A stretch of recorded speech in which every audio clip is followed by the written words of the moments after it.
अपने अनुभव के आधार पर मैं एक बात तो निश्चित रूप से कहूंगा कि कभी भी आप अपने पाचन को इग्नोर ना करें, क्योंकि जब आपको पाचन की समस्या होती है ना, तो केवल आपका पेट खराब नहीं होता है, साथ ही आपका दिमाग भी खराब होता है, आपके विचारों पर इसका गहरा प्रभाव पड़ता है। हमने कितने ही लोगों को देखा है जो पाचन की समस्याओं से गुजर रहे हैं, लेकिन साथ ही वो डिप्रेशन की स्थिति में भी हैं, उनको स्ट्रेस पूरा दिन बना रहता है, जीवन की गुणवत्ता समाप्त हो गई है। इस तरीके की स्थिति अक्सर पाई जाती है। जो लोग पाचन की समस्याओं से गुजर रहे हैं या जिनको पहले ये समस्याएं रही हैं, वो इस बात को रिलेट भी कर पाएंगे, अनुभव भी कर पाएंगे। तो पाचन का ध्यान रखना हमारे लिए जरूरी है और इसके लिए हम कई सारी चीजें करते भी हैं। लेकिन एक ऐसी बात है जिसकी तरफ अक्सर व्यक्ति ध्यान नहीं देता है और जिसके बारे में ज्यादा बात नहीं की गई है, वो है गट बैक्टीरिया। अगर आपके पेट में जो बैक्टीरिया हैं उनका संतुलन बिगड़ने लगता है तो आपका पाचन गहरे तलों पर प्रभावित होगा, ये ठीक रह ही नहीं सकता है। ये जो गट बैक्टीरिया हैं, ये कितने महत्वपूर्ण है आपके लिए, ये इस बात से ही स्पष्ट हो जाता है कि आपके शरीर में जितनी कोशिकाएं हैं, जितने सेल्स हैं, उससे अधिक मात्रा में आपके गट में ये बैक्टीरिया हैं। इनकी संख्या लगभग 100 ट्रिलियन है, जो कि अपने आप में एक बड़ा नंबर है। अब ये जो गट में आपके बैक्टीरिया होते हैं, ये अच्छे वाले भी होते हैं और बुरे वाले भी होते हैं। गुड बैक्टीरिया, बैड बैक्टीरिया दोनों तरह के होते हैं। अब अगर गुड बैक्टीरिया जो हैं वो लगभग 85% रहते हैं और बैड बैक्टीरिया 15% रहते हैं, तो ऐसी स्थिति में जो बैड बैक्टीरिया हैं ये आपका कुछ नहीं बिगाड़ेंगे। लेकिन ये जो बैड बैक्टीरिया है, अगर ये बढ़ने शुरू हो जाते हैं, ये 30% हो जाते हैं, 40% हो जाते हैं, और जो ये गुड बैक्टीरिया हैं ये 70%, 60% रह जाते हैं, तो फिर बहुत सारी पाचन की समस्याएं होंगी। इन्फ्लामेशन हो सकती है, ब्लोटिंग होना, पेट में दर्द होना, आईबीएस की समस्या होना, अल्सर की समस्या होना और भी कॉन्स्टिपेशन, डायरिया जैसी समस्याएं। इनके मूल में ये जो गट बैक्टीरिया का बैलेंस बिगड़ता है, ये निश्चित रूप से होता है। तो आपको समझना होगा कि इस बैलेंस को बनाए रखना है अगर आपको अपने पेट को ठीक रखना है। अब हम थोड़ा सा समझते हैं कि ये आपके दिमाग को कैसे प्रभावित करते हैं। आपके शरीर में एक हार्मोन होता है जो है सेरोटोनिन हार्मोन। ये जो हार्मोन है ये आपके गट में बनता है। इसका 95% जो है ये आपके गट में बनता है। तो जब ये गट बैक्टीरिया का संतुलन बिगड़ता है ना, तो ये जो सेरोटोनिन हार्मोन है ये भी बनना कम हो जाता है। और सेरोटोनिन हार्मोन आपके मूड, आप कैसा अनुभव करते हैं, आपकी नींद की गुणवत्ता, आपकी यौन क्षमताओं, कई तरीके से आपको प्रभावित करता है। तो जब ये सेरोटोनिन हार्मोन का जो लेवल है वो कम होता चला जाता है, तो आप मानसिक रूप से भी अच्छा अनुभव नहीं कर सकते हैं। तो इसका प्रभाव सीधे तौर पर आपके दिमाग पर भी पड़ता है। तो यहां तक हमने समझा कि इसका क्या महत्व है और क्या प्रभाव है। अब हम समझते हैं कि ये जो गट बैक्टीरिया का बैलेंस है ये क्यों बिगड़ता है।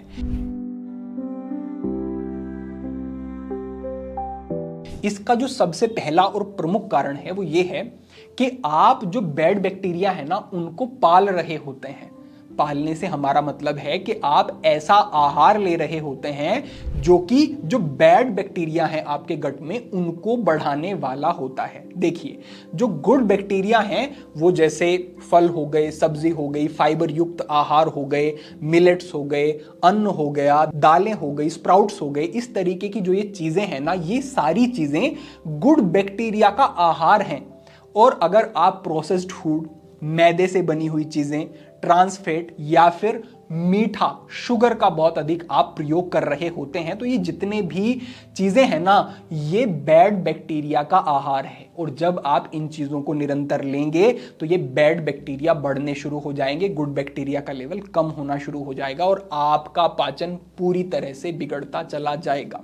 ये ही प्रमुख और एक बड़ा कारण है जो कि आज जो स्थितियां हैं कि लोग बाहर का खाना और ये जंक फूड, फास्ट फूड बहुत ज्यादा खाने लगे हैं, इस वजह से ही ये जो पाचन की समस्याएं हैं आज के समय में बहुत अधिक बढ़ती जा रही हैं। अगर आप देखेंगे हमारी जो पाकशालाएं होती थी उसका जो विज्ञान है ना, हम कैसे भोजन को पकाएं, क्या मात्रा होनी चाहिए, किन किन मसालों का प्रयोग करें, ये पूरा विज्ञान है, वो सारी चीजें हमारी पाकशालाओं में होती थी जो कि आपके पाचन को और आपके शरीर को बेहतर रखें। लेकिन पाश्चात्य संस्कृति के प्रभाव में आकर के जो हमारा आहार खराब हुआ है, उससे हमारा जो शरीर है ना, वो भी अब धीरे धीरे खराब होता जा रहा है। हमें पुनः अपने मूल में लौटना होगा और अपने आहार को सुधारना होगा, तभी हम इन समस्याओं से बच सकते हैं। ये पहली बात हुई। दूसरे स्थान पर मैं कहूंगा कि अगर आप तनाव की स्थिति में रहते हैं, आप स्मोकिंग करते हैं, आप शराब का प्रयोग करते हैं, लंबे समय तक एंटीबायोटिक दवाइयों का आप प्रयोग करते हैं और कंटेमिनेटेड फूड यानी आप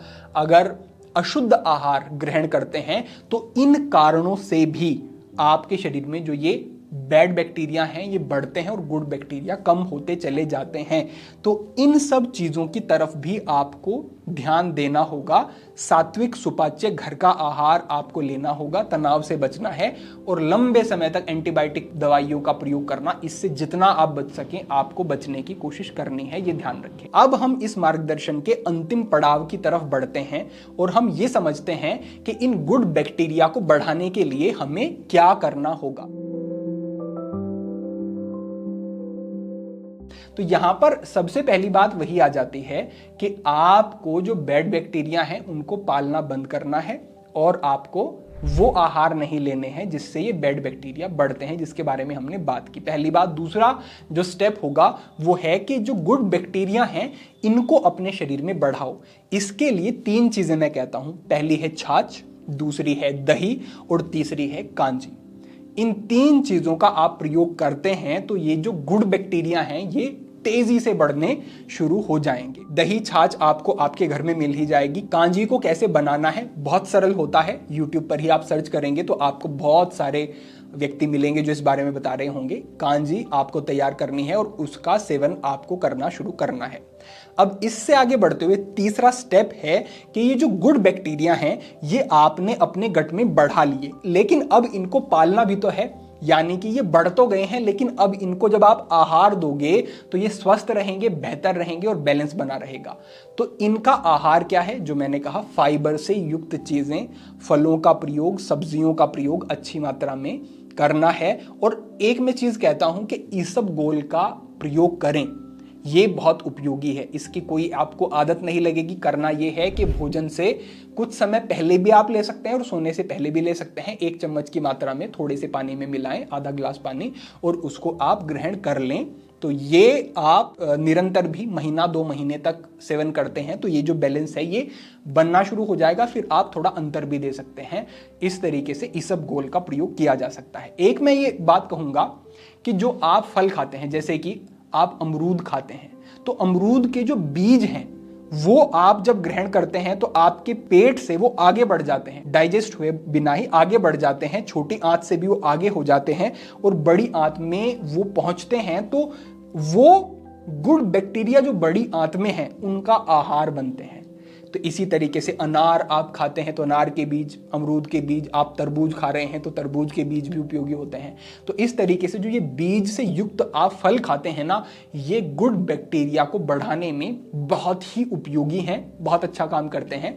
तो इससे भी बहुत बेहतर प्रभाव आपको देखने को मिलेंगे। तो बस इतनी ही चीजों का आपको ध्यान रखना है और जो ये गट बैक्टीरिया का बैलेंस है ये आपका ठीक होने लगेगा, गुड बैक्टीरिया बढ़ने लगेंगे और आपका पाचन बहुत बेहतर स्थिति में पहुंच जाएगा। और ध्यान दें, जब आपका पाचन बेहतर स्थिति में होता है ना, तो इसका प्रभाव आपकी ओवरऑल हेल्थ के ऊपर पड़ता है, क्योंकि ये पाचन ही तो है जो भोजन से पोषक तत्वों का अवशोषण करके पूरे शरीर को न्यूट्रिशन पहुंचाने का काम करता है। तो जब पाचन खराब होगा तो आंखें भी खराब होंगी, त्वचा भी खराब होगी, बाल बहुत अधिक प्रभावित होते हैं, आपके चेहरे पर चमक नहीं रहती है और इम्यूनिटी भी आपकी बिगड़नी शुरू हो जाती है। इम्यूनिटी के विषय में मैं एक बात और बता दूं कि जो आपके इम्यून सेल्स होते हैं ना, 70 से 80% इम्यूनिटी वाले सेल्स जो हैं वो आपके गट में ही होते हैं। तो अगर आपका पाचन तंत्र बिगड़ता है तो आपका इम्यून सिस्टम बिगड़ जाता है। आपने देखा भी होगा कि पाचन खराब निरंतर जिन लोगों का चलता है, कभी उनको जुकाम होगा, कभी उनको बुखार होगा, नाना प्रकार की समस्याएं, नाना प्रकार के इन्फेक्शन उनको घेरते ही रहेंगे। क्यों? क्योंकि उनकी इम्यूनिटी भी बहुत वीक हो जाती है। तो अगर आप अपने पाचन तंत्र का ध्यान रखते हैं ना, तो आप अपने ऊपर एक ऐसा उपकार कर रहे हैं कि जो आपके लिए, फिर मैं कहूंगा कि एक बहुत बेहतर समय का निर्माण कर देगा और आपका पूरा जीवन बदल जाएगा। तो पाचन का ध्यान रखना आपके लिए अनिवार्य है और उसके लिए हमने आज ये आपके साथ एक महत्वपूर्ण मार्गदर्शन साझा किया। अपेक्षा है कि ये पूरा विषय आपको ठीक तरीके से समझ आ गया होगा। आप इन सब चीज़ों का प्रयोग करेंगे तो लाभ निश्चित रूप से होंगे। इस मार्गदर्शन को अपने अन्य बंधुओं के साथ भी साझा करें, जिससे कि सभी को इससे लाभ मिल सके। सभी के लिए प्रार्थना, सभी के लिए मंगल कामना। आज के लिए इतना ही।